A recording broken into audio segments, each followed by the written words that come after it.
the Suzuki GSX-R 1000. A motorcycle that has redefined what a modern sport bike should be. GSX-R is an institution.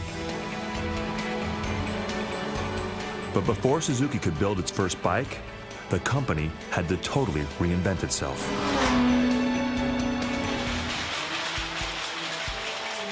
A 100 years ago, Suzuki made the best weaving looms in the world. I had no idea myself. I mean, I thought they made motorcycles. Today, they're famous for motorcycles. But a century ago, they were famous for machines that made cloth. You have to have cloth, and I guess back in the day there was quite a market for it. Suzuki looms were precision machines used to create intricate fabrics, and today that precision continues on their motorcycle production line. It's amazing to me how quick they can assemble an engine. I could never understand how they got everything organized so it all went together like that. I mean, who organized all that stuff? Why did the Suzuki Loom Company go out of business? And how did a loom company reinvent itself as a motorcycle manufacturer that would bring racing to the masses?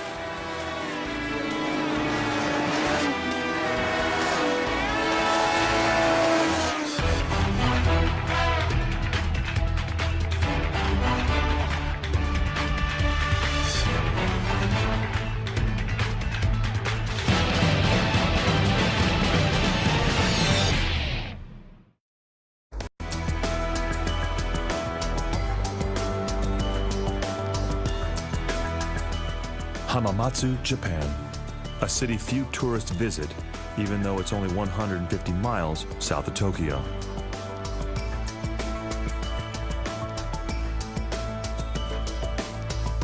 Hamamatsu is one of Japan's major industrial centers, and most Westerners arriving in Hamamatsu are here on business. For many years, it was the center of Japan's fabric industry.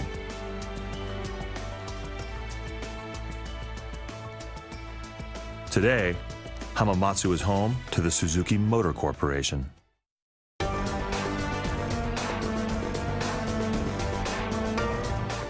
With a population of 600,000, Hamamatsu is a far cry from the small seacoast village it was back in 1909. The year Michio Suzuki founded the Suzuki Loom Company. As a child, Michio Suzuki had watched his mother and other women in his village laboriously weave fabric by hand. He grew up vowing to create a machine that could make the work easier. And he did.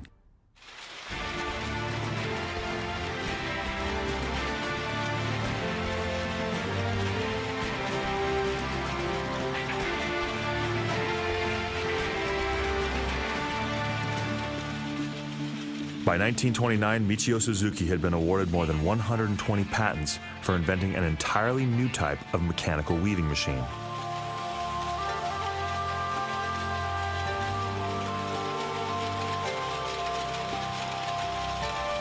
Suzuki looms were so good that the company survived the destruction of World War II and actually prospered in post-war Japan. Until I got a little bit older in life and started appreciating things from a different perspective, I had no idea myself. I mean, I thought they made motorcycles and that was it, you know.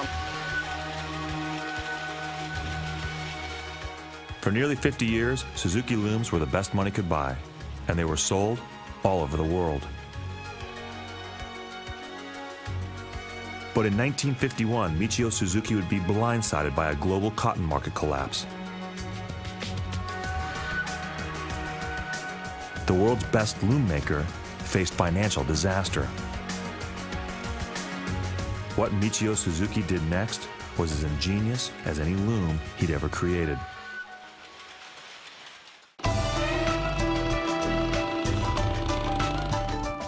In 1952, at the age of 64, Michio Suzuki set his sights on a new mechanical device, reinventing himself and his company in the process. Industrial company with a lot of smart technology for the time, and just a lot of A lot of business sense back in the day. Interesting that they were able to morph that loom company and that technology into something that would benefit Japan's population post-war.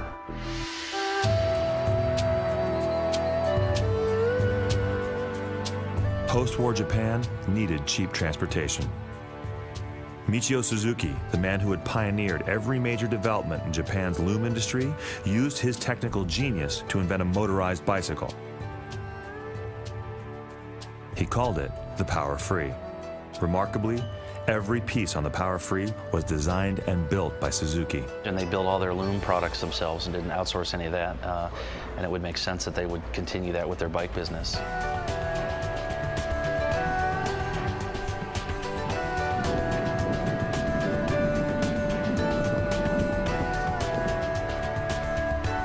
The Power Free was really the world's first true moped.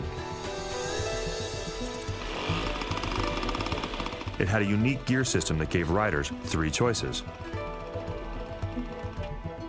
Pedal it as a bicycle, let the tiny engine help power you along, or stop pedaling and ride on engine power alone. The 2-stroke engine takes over when you need to go up hills or do some distance, and it's interesting to see that part of the market has really kind of stayed the same. I mean, a current Pook moped is kind of just what Suzuki was building back in the day, really, and that's 1952, so that's quite a few years ago. The Power Free was such an ingenious device, the Japanese government gave Michio Suzuki money to research motorcycle engineering.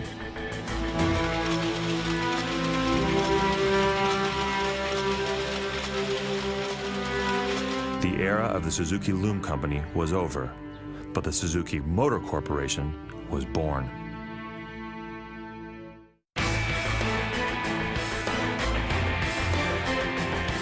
Reinvention became the new mantra of the Suzuki mindset.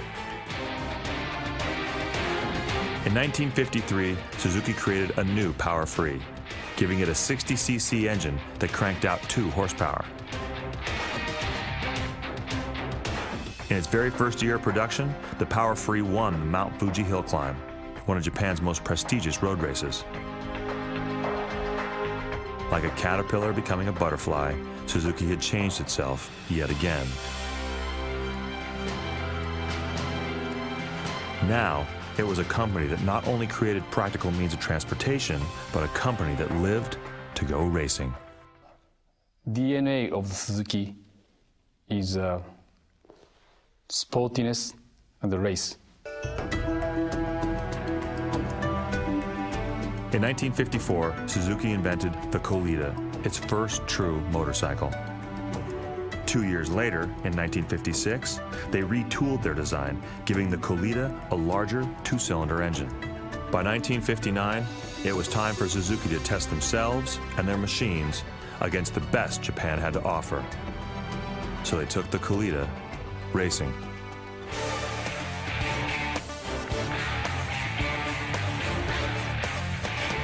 Four riders and 11 mechanics spent 3 months living in a wooden shack on Mount Osamu, testing their bikes for the famous Mount Osamu volcano race.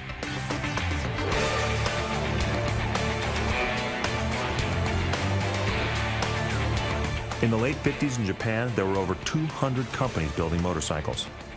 They were responding to the growing demand in Japan for reliable 2-wheel transportation. Each company was trying to prove to the public that their machines were the best. Whoever won the 14-lap, 131-kilometer Mount Osamu races would hold a sizable advantage. Our motorcycle's image is, first of all, sportiness, and also good handling. So it comes from the motorcycle race experience.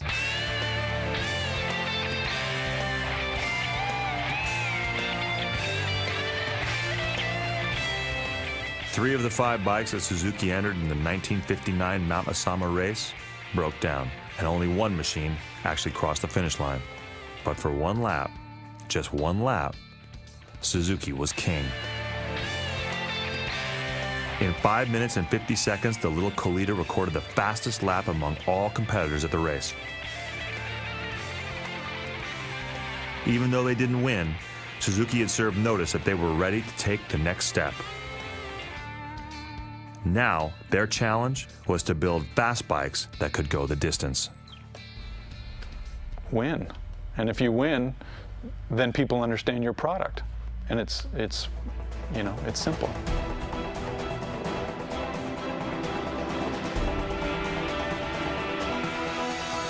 As the 60s dawned, Suzuki would reinvent its racing bikes with help from an unexpected source, a German racer and designer named Ernst Degner.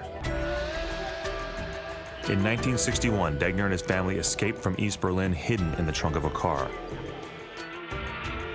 Just a few weeks later, Suzuki management met Degner at the Swedish Grand Prix and hired him on the spot.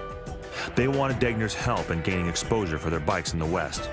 They hoped his experience would help Suzuki win what was then the most important motorcycle race in the world. The Isle of Man TT. We started international business with a motorcycle from racing of Isles of Man. So for Suzuki, race is core.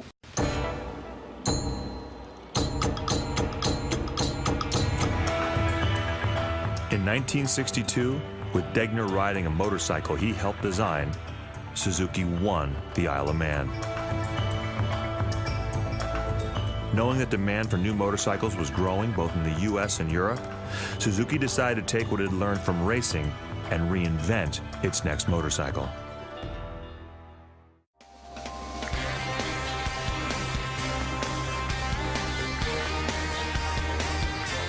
In just 13 years, Suzuki had gone from weaving to winning. From a tiny moped to the world's fastest 250cc machine.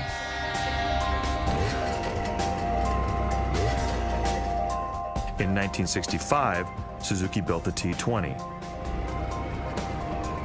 It was a bike aimed directly at the US market.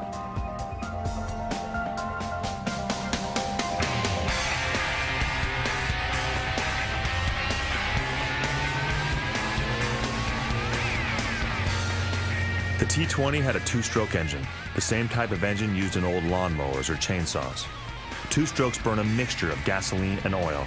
They make a lot of power, but they're loud and smoke pours from their exhaust pipes.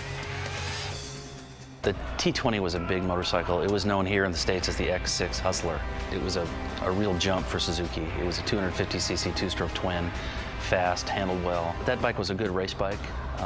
It was a good street bike. It kind of showed where Suzuki was going in terms of two-stroke stuff.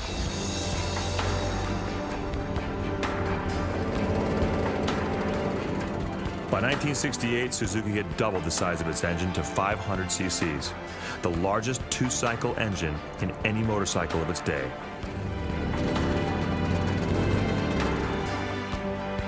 Called the T500, the new bike could top 110 miles an hour.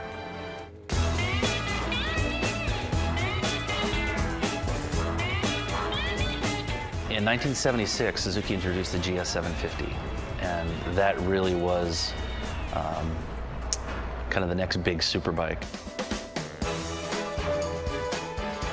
Once more, Suzuki had reinvented itself. Only this time, the company's reinvention foreshadowed the era of the modern sport bike.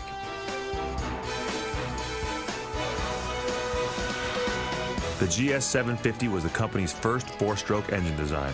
Four strokes are like modern automobile engines. They only burn gasoline, and they make less noise and less pollution.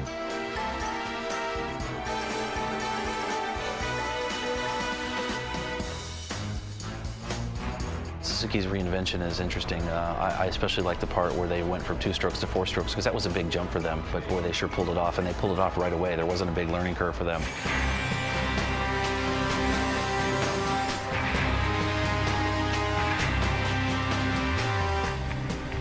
In 1982, Suzuki engineers began work on a new 750cc motorcycle that would change the motorcycle landscape forever.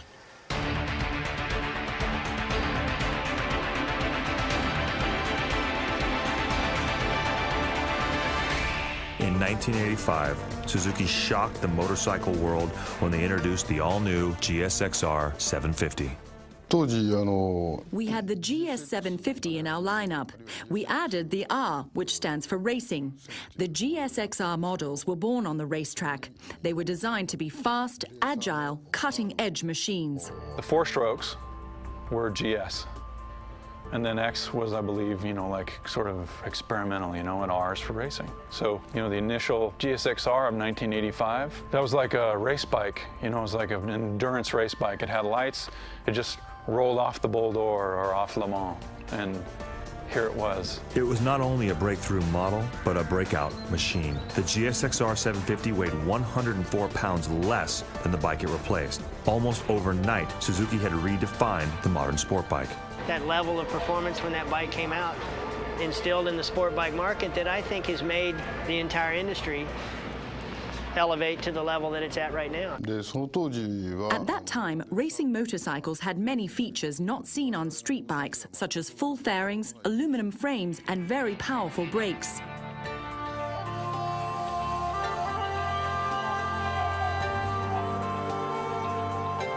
In racing trim, the new GSXR 750 produced 130 horsepower. It had a high-tech engine that was narrower than previous models and used magnesium to keep the weight down. The watchword there was lightweight. That thing, they pared it down, aluminum frame, air-cooled engine, so it had no heavy liquid cooling on it. They made the wheels light. They worked on lightening up every piece on it, and it was an extremely light bike.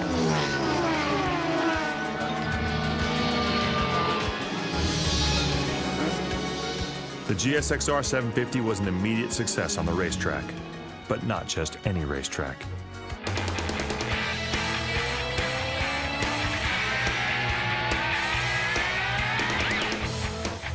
In 1985, the same year the bike was introduced, 3 French riders, Bernard Millet, Guy Bourtin, and Philippe Gouchon, teamed up to ride the all-new machine to victory at the legendary 24 Hours of Le Mans endurance race. The win in France set the stage for Suzuki's breakthrough moment in America.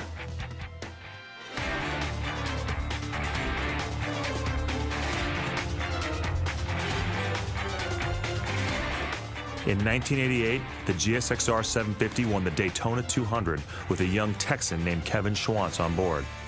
The new GSXR 750 was the perfect bike for Schwantz. I think an aspiring 22, 23-year-old kid who's out to try and prove to the world that he can road race a motorcycle, and a great new sport bike like the Suzuki GSXR just couldn't help but be a great pairing. Kevin has always been kind of a wild and crazy guy, and I mean that in the nicest way possible. GSXRs have been kind of edgy, kind of wild bikes. I think there's definitely some commonality between Kevin and that line. I love the bike and machine, one-on-one. It's you against the other guys. A little bit of pushing, a little bit of shoving, lots of gamesmanship, seeing who can find their way to outsmart the other guy or outrace the other guy to be able to win on a given day. And then can you do it consistently enough to win championships of any kind? Suzuki hired Kevin Schwantz to race at the World Grand Prix Championship level. In his first race in Suzuka, Japan, the brash young kid from Texas won the Japanese Grand Prix. When we'd win a race, especially at Suzuka, I'd always go back to the factory afterwards on Monday, spend an extra day or two in Japan, and go back in, and it was like a celebration for the entire factory.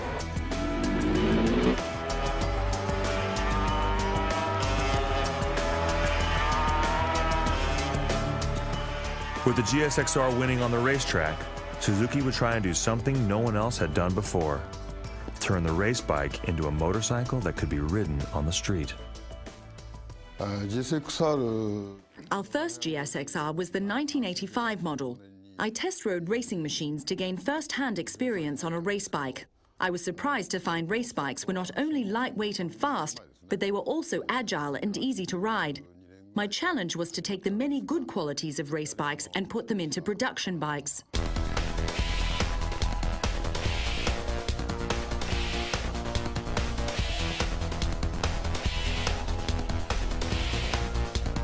You just can't believe that somebody actually built this for sale, because, you know, aluminum frame, and just looking at it, I mean, it was a racing fairing. It was 60 pounds lighter than, you know, competing 750s, with basically the same horsepower, a little bit more. The tax started at 3,000, and the joke was they left those numbers off to make it a little bit lighter. I remember riding it in Laguna Seca at the press intro with Kevin Schwantz, and we all rode at whatever level we rode on. He got on that thing and made it look like a Grand Prix bike. It really was aimed at the racetrack. The bike is a big part of my career, and I like to think that I'm a real big part of its success as well. In 1986, Suzuki put the GSXR 750 on steroids with the GSXR 1100. It was not a reinvention of the sport bike, more like a big brother to the 750. Some people decided to do their own inventing, adding turbochargers and fuel injection to the 1100. That bike went 234 miles an hour with me on it, and that's a GSXR to me, something that can be built, leaned on, and deliver the goods. 234 back in those days, it was nobody could believe it. It was incredibly exciting. The GSXR 750 was still the bike to beat on both the track and the street. But moving into the 1990s, Suzuki would need a lighter, faster, and more powerful motorcycle if they wanted to continue to compete. So what did they do? They decided to reinvent the GSXR.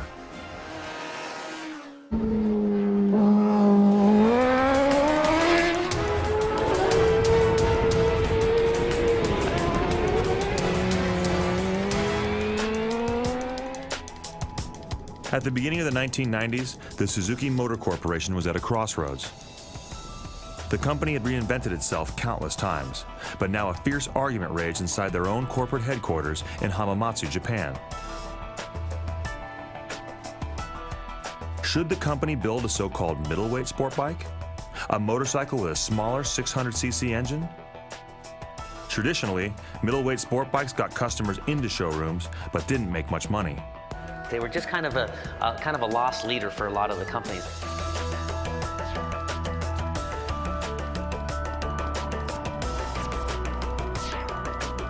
Eventually, there was a consensus. In 1992, Suzuki introduced a new model called the GSXR 600. With a 600cc engine, it had a smaller motor than the GSXR 750. But smaller didn't have to mean slower. People may not remember the GSXR 600 was the first truly trick 600 to come along. 600s were always kind of dulled down. They didn't have adjustable suspension. They might not have had this and that and the other. They didn't have the trick foot pegs. They were just kind of a lost leader for a lot of the companies. But Suzuki decided, let's put adjustable suspension on the 600, and they really led the charge with the GSXR 600.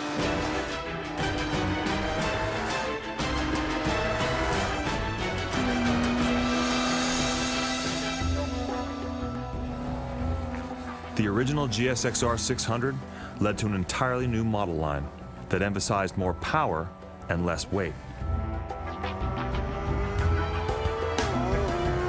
So you get on a 600 and you have this thing that's lighter, it's revvier, it feels easier to change direction on, and it just seems a little more human sized, you know? If you've ridden one, it's like you're dancing with it. I mean, it's that kind of a partner. It's what do you want to do now? Let's do that.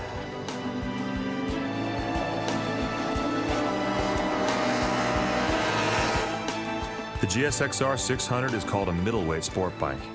And while it received great reviews, Suzuki was intent on winning the heavyweight crown. To do that would require another reinvention of the GSXR.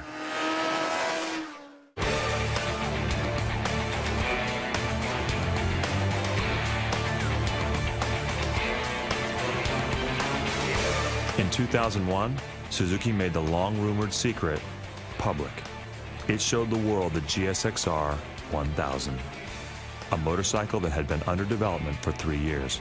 A lot of people really don't know what goes into the building a motorcycle. They think the parts just appear and they put them together, but there is just so much R&D behind each part of a motorcycle. It takes a couple years to really do a bike from scratch.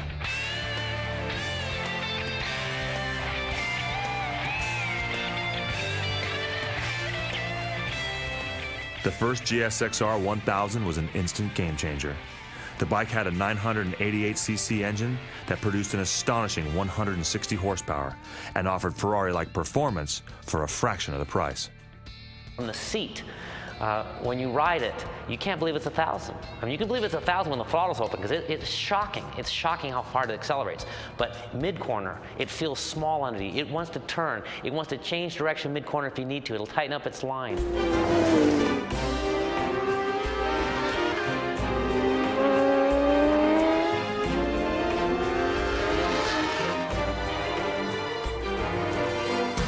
From 2000 to 2008, Suzuki's GSXR 1000 has won the American Motorcycle Association Racing Championship for an unprecedented 8 out of 9 years.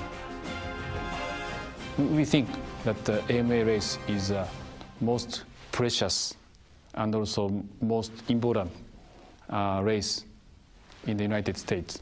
So we are always concentrate to the AMA race.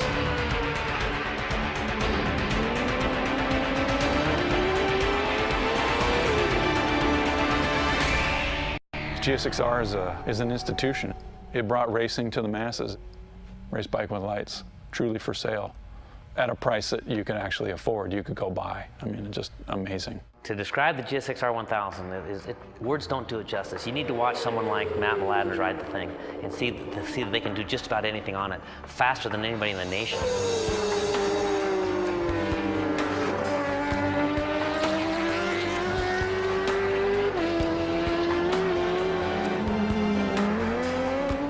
Matt Mladen has been so successful in the GSXR 1000 that fans not only expect him to win, they expect him to dominate every race.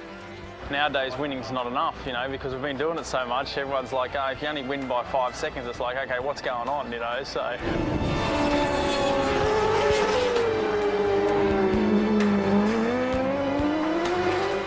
Some of the most intense pressure on Mladen to win comes from Mladen himself. Coming second isn't a great result, and being on the podium is not a great result, but winning is a great result. The GSXR line of motorcycles has been very, very good. There's no doubt about that. This is where winning or losing begins. The Takasuka engine plant in Hamamatsu, Japan. The engine plant is part of a complex the size of 52 football fields. This is where the heart and soul of every Suzuki motorcycle is built. Including the 163 horsepower engine of the GSXR 1000.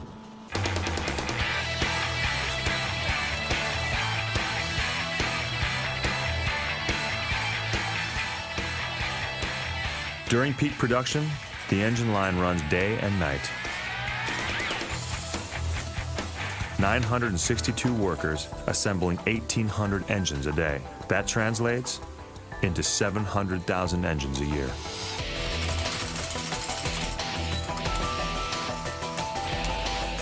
Surprisingly, building the engine is done by hand. There are no robots or automation.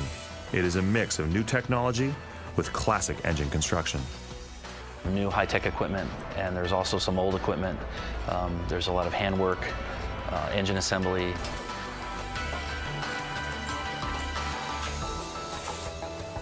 There are 24 different stations along the engine assembly line. There is little wasted motion. At each station, workers perform several different tasks in just 3 to 4 minutes. It's amazing to me how quick they can assemble an engine, put it together, get it to tolerances. From start to finish, it takes just over 1 hour to build a new GSXR 1000 engine. The organisation in the place was what got me. There's so many things going on, yet everything was in place, everything was in line, and that's the Japanese way of doing things too, you know. These guys have got it together, there's no doubt about that. The final step on the engine assembly line is a compression test. It almost sounds like the engine's running, but it's not. An electric motor is spinning the engine, and what sounds like an exhaust system is really the sound of a pressure gauge measuring the airflow inside the new engine. Total organised chaos.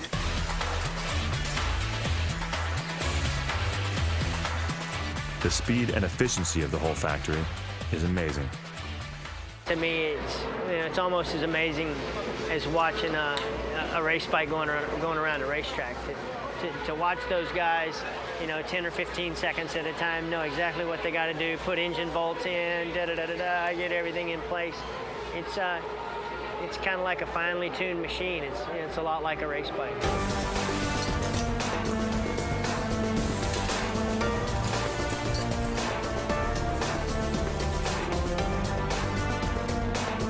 As the frame and engine move down the line, sub-assemblies are added, including forks, wheels, brakes, and clutch levers. Body panels are fitted. Another new GSX-R 1000 is almost done. Standing there and watching it roll on the line, and it was nothing, and roll off the line a few minutes later, a built motorcycle, and just the guys, you see them building it, next station, building it.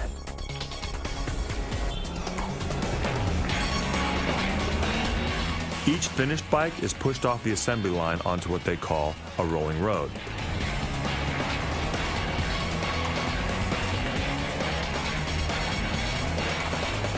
The engine is fired up for the first time and run through the gears.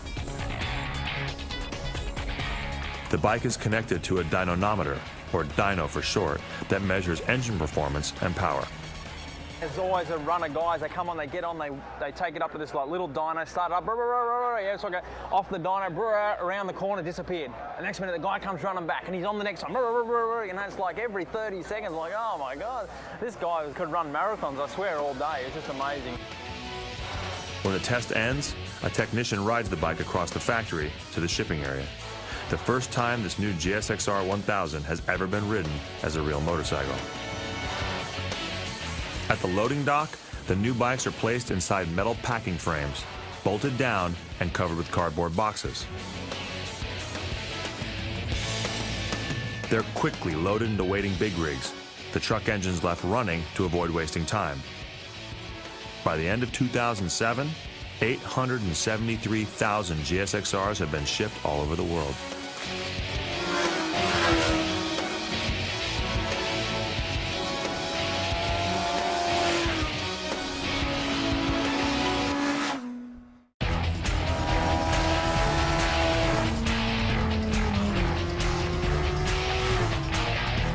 This is where every GSX-R has been designed and tested. Suzuki's research and development compound in Ruyo, 30 miles outside of Hamamatsu, Japan. We are in the Suzuki proving ground.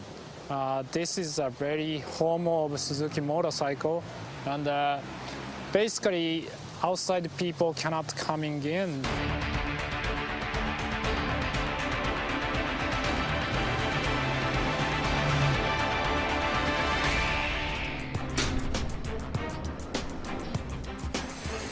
Suzuki discourages photographs of the complex, but it did open the door of its engine test center. First time I walked into it, I kind of walked in and went, and I think that was a quite nice way of putting it. It looks worked in, it looks used, it looks like that's where people go and do work to try and develop things. The GSX-R engine was developed and tested here. Here's our engine bench test room.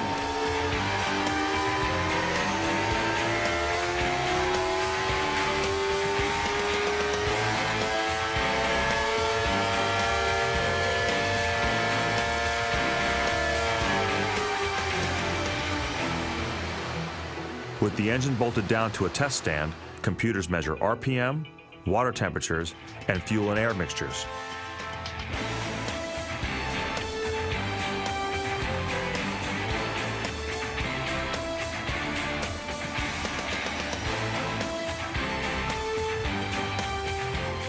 In another part of the building, they run a second series of tests called chassis simulations. Now, the engine is installed in a completed motorcycle. This facility is for checking our, drivability and, running the simulation much more real than engine bench, and we can check more realistic engine feeling.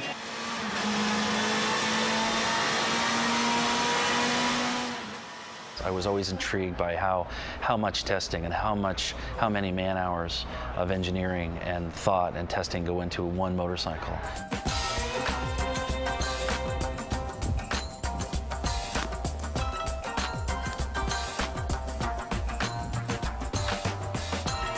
Suzuki saves the most difficult test for last, and it takes place on one of the most difficult test tracks in the world.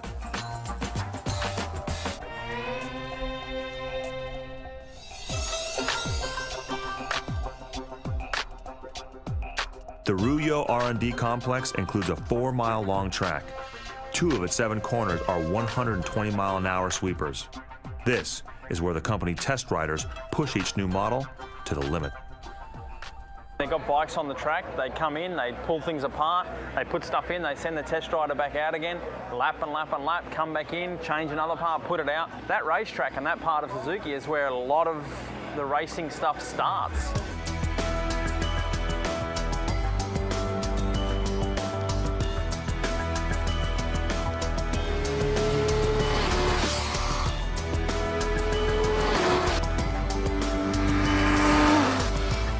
The track has one of the longest straightaways in the world, 1.5 miles of asphalt that ends in a blind, high-speed right turn. Miss the turn, and you crash into the woods. Incredibly dangerous track.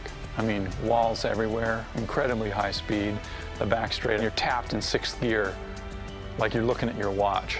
It's just, it's so far. It's so far away. You don't know where the corner is down at the end. It's pretty hard to sit there at 175 miles an hour, but anyway, that test track is just pretty much of a shocking thing. It's a pretty amazing experience to know that Kevin Schwantz tested all his GP bikes there, and it was a wonderful opportunity and a wonderful feeling to be able to be where you know that all the performance Suzuki motorcycles have sort of got their first real run, you know, in the real world.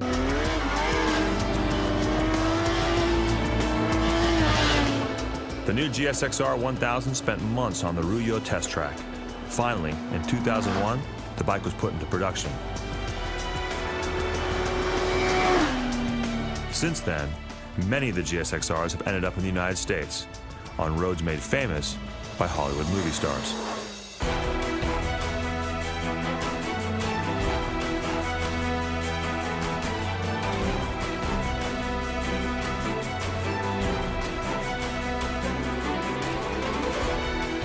Malibu, California is 5,592 miles away from Hamamatsu, Japan. It is home to both surfers and celebrities. But what makes Malibu truly special isn't the coastline. It's the mountains that rise up from the shore and the canyon roads that carve their way through the mountains. It's the lean as I go through the corners. I'm not much interested in going in straight lines along the interstates, but I do love going leaning through the corners in the Malibu Canyon.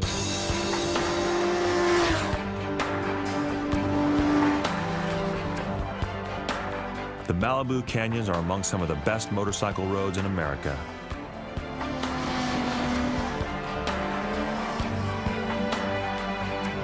The perfect place to discover just how much fun it is to ride a Suzuki GSXR. まず一言で言うと For me, sport bikes are the most enjoyable motorcycles to ride. You feel yourself cutting through the wind. You feel that you are one with the bike.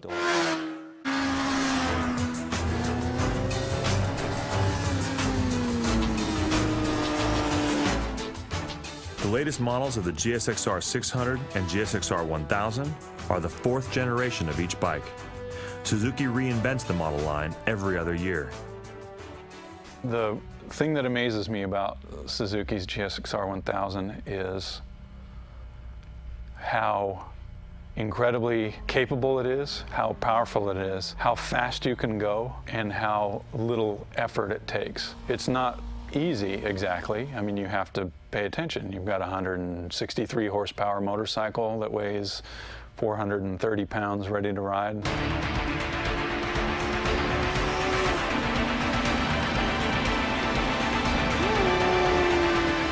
It does all the things you want of a sport bike. It allows you to make mistakes as a rider, which we all do. We're human beings, and then recover for you. It's really good looking. It's a gorgeous motorcycle. It's just very purposeful. Ergonomically, it's not a mess. I mean, you can ride the thing all day if you need to. Maybe if you're a little bit younger, but you can ride the thing all day. It works that way. And when you do show up at the racetrack, it goes well. Each new generation gets faster and lighter.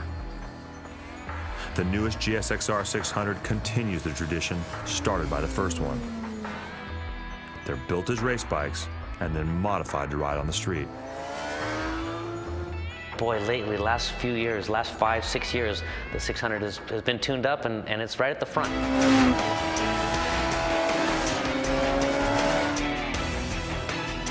The GSXR 600 outsells every other sport bike in America, 20,000 bikes a year. The class is a huge performance bargain.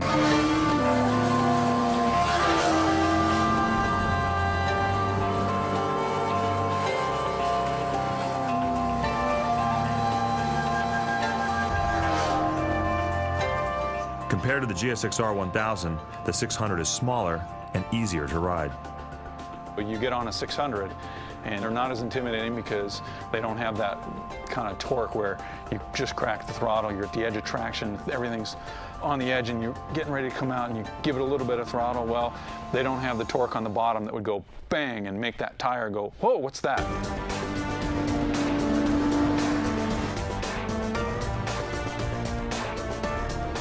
Since 1985, nearly 1 million GSXRs have been sold around the world. Every one of them a race bike built for the street.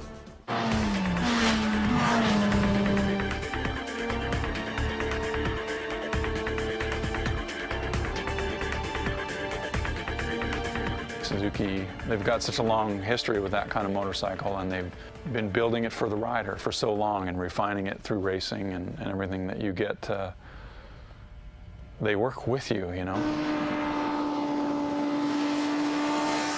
To me, it's neat to know that what's happening here at the racetrack is actually, we're seeing it. I mean, it may not be next year, it may not be 5 years from now, but it eventually ends up in production motorcycles.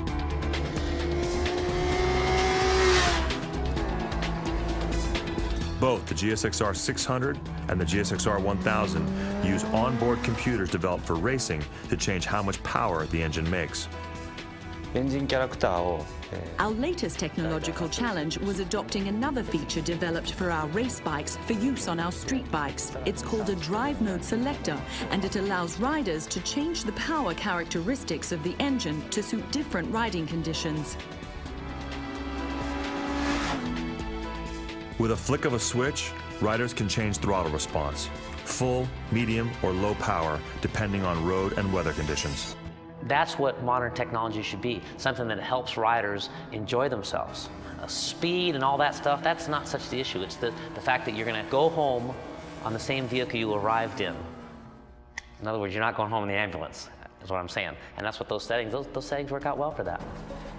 GSXRs use state-of-the-art technology, but the basic concept of the bikes is simple.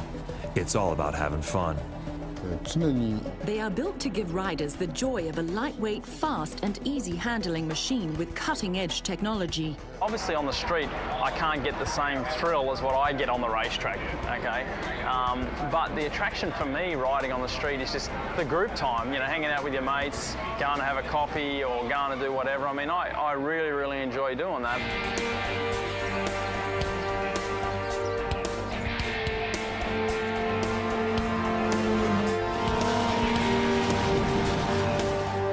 The GSXR 1000 combines everything Suzuki has learned from nearly a half-century of racing.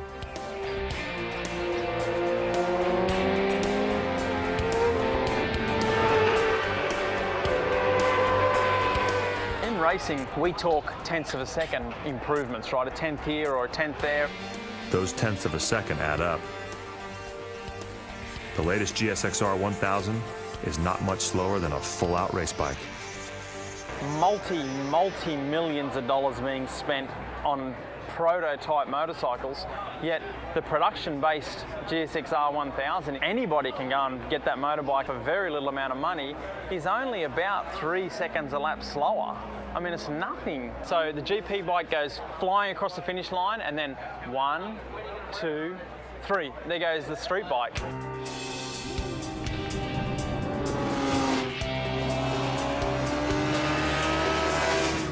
The Suzuki story is unlike any other in the motorcycle world. It began with a young man's simple desire to make it easier for his mother to weave cloth. That man, Michio Suzuki, would prove to be a mechanical genius who invented the world's best looms. And then, facing financial disaster, he found a way to reinvent both himself and his company. I definitely think Suzuki is a company that's reinvented itself over and over and over, and to really, really amazing success. Reinvention would become the hallmark of Suzuki motorcycles, and the reason Suzuki continues to redefine what a modern sport bike should be. I rode a motorcycle when I was 3. A few months after I started riding it, you know, maybe some gas was spilt on it or whatever, and it caught on fire. I remember my dad chasing me with a bucket of water, throwing it on the bike, and and I'm jumping off the bike and all that sort of stuff.